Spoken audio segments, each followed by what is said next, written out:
Heading home at last, docking at Port Everglades in Fort Lauderdale, the Zaandam with its sister ship, the Rotterdam.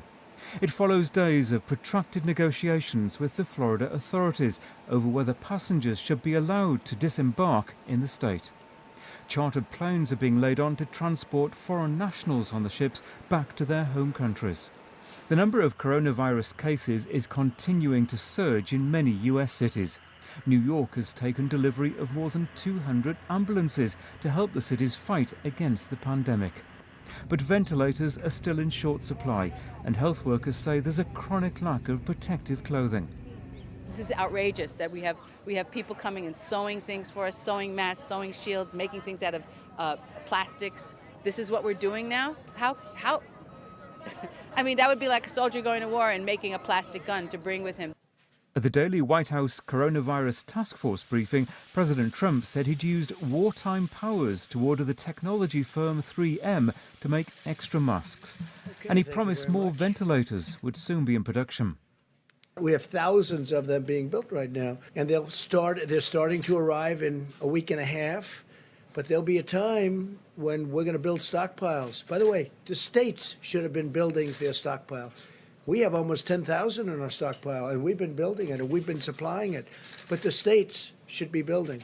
We're a backup. We're not an ordering clerk. The shortage of medical-grade masks has raised questions about their use by all Americans. In Los Angeles and New York City, people have been advised to wear a face covering when they leave home. It could be a scarf. It could be something you create yourself at home. It could be a bandana. It does not need to be a professional surgical mask. In fact, we don't want you to use the kinds of masks that our first responders need, that our healthcare workers need. Don't use those. President Trump said he wasn't going to make it mandatory for people to cover their faces. One of his chief medical advisors said it might send the wrong message.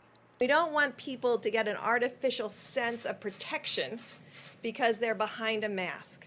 Because if they're touching things, remember, your eyes are not in the mask. So if you're touching things and then touching your eyes, you're exposing yourself in the same way. President Trump said new guidelines on the use of face coverings will be issued in the next few days. Peter Bowes, BBC News. The number of confirmed coronavirus cases in the world now stands, as we've been explaining today, at more than 1 million people. Experts say more than 50,000 people have died, with the number of reported cases doubling in just the last week. Italy's death toll has reached almost 14,000, and Spain has reported more than 1,000 deaths in a single day, taking its total to 10,000. The United States, where we've just seen that report from, is the world's third worst hit country, with nearly 6,000 fatalities. There are nearly 250,000 confirmed infections in the US in total. A significant proportion of the country's deaths have been in New York. Our global health correspondent, Tulip Mazumdar, reports on the events that led to more than 1 million infections globally. A milestone that nobody wanted to reach. It's believed the outbreak started here at a wholesale seafood market in Wuhan in China at the end of last year. By early January, the country confirmed it had identified a new coronavirus, and cases there started to soar. It didn't take long for Covid-19, as it was later named, to then spread all around the world. It took more than 2 months from the first reported case in China for the number of infections to reach 100,000. Then, just 2 weeks later, cases doubled to 200,000. Now, in the last week alone, the number of infections have jumped from 500,000 last Friday to more than 1 million now. And here's how it all unfolded. Cases in China were rising rapidly in the first couple of months of this year. South Korea was next to see a sharp rise. But by the middle of March, the global picture changed. Italy was hit hard, along with Iran and then Spain, and then a huge rise in cases in the US. All these countries were ramping up their testing at these times too. So 1 million is obviously a huge number and presents an important milestone. But I think what we need to remember is that these are the number of diagnosed cases. And in fact, the unknown of the amount of people that haven't had a test to know they've been infected is obviously likely to be much greater than that.